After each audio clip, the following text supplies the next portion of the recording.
So dear fellow homosexuals, my buddy back home in LA just got accosted by strangers for being gay. They called him a faggot. Once again, this is in LA. So here we are. Doesn't matter if we saw it coming or who saw it and when. The backlash is here. I know you all see it. It's not going to go away on its own. We've got a moment to meet here, a community to protect, not just for ourselves now, but for the future. Progress to hold on to salvage where it can't be maintained. So much sacrifice was made for that progress. The least we can do is just look alive. The LGBTQ plus establishment is not going to help us. HRC, Trevor Project, GLAAD, the gay rights groups are no longer in the gay rights business. They've chosen something else. They've chosen the extremism and intolerance that has gotten us into this mess in the first place. They're not even into protecting gender non-conforming future gays. They're content to see those ones sicken and waste. Don't count on them for having even mercy, much less time for those of us grown-up gays who won't be queers. Don't count on Out Magazine or The Advocate, those great bastions of gay news publishing. Don't count on them. Don't count on them to speak to all gays of all political, cultural, and ethnic stripes to help build that solidarity, that brotherhood, that sisterhood of common homosexuality that bound us and brought us through such impossible times before. They won't even tell the truth about those times before. They stopped covering them. They stopped covering us. Like the big box nonprofits, they're loyalty bound to more lucrative interests than the scrappy, ordinary business of maintaining gay civil rights.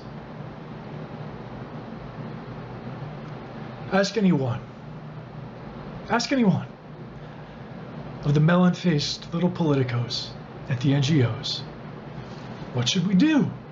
We concerned homosexuals, we concerned lesbians, watching settled history repeat itself, watching all this progress, these hard-won gay rights unravel and unspool under all of this unfamiliar weight. Ask them. And see how long it takes them to correct you. LGBTQIA plus rights movement, and they'll tell you, oh no, you're not concerned gays and lesbians, you're concerned queers. They'll advise.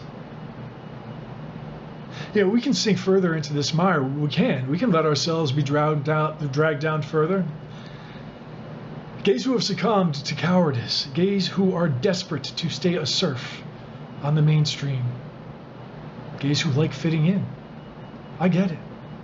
I don't blame you. Most of us in this resistance were exactly you. Some of us for a long time. We're in no place to judge. And this LGBT resistance will always be open to you. Recognize, though, that this has nothing to do with hate or rejecting anyone, least of all, trans people. Again, we're in a dire moment, and we've got no choice but to meet it.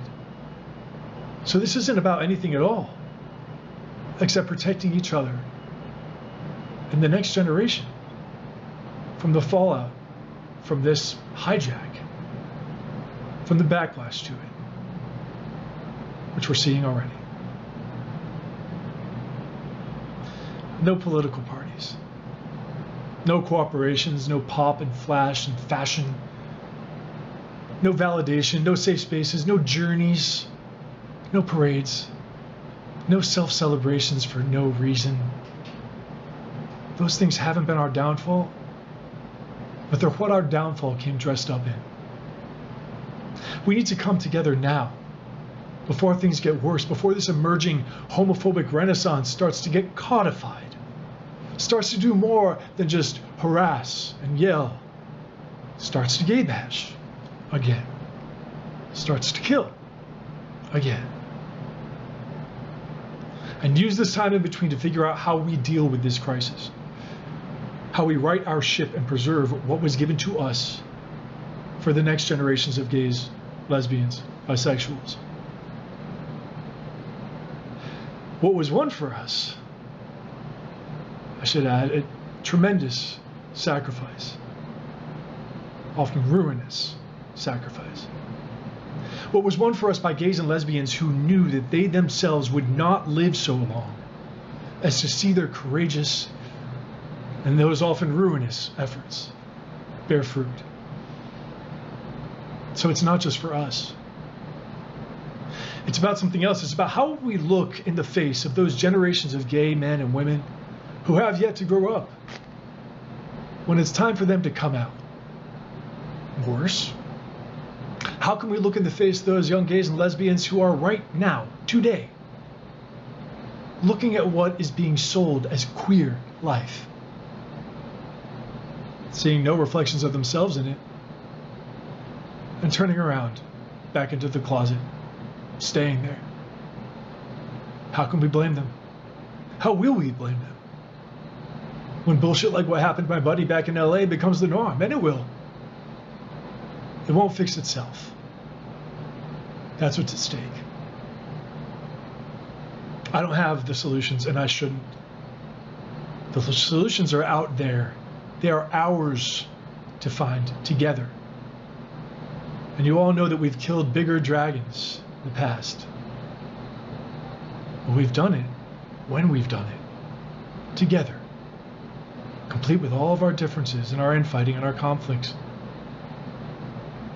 We've done it aware of how much, above all, we need each other and each other's good faith.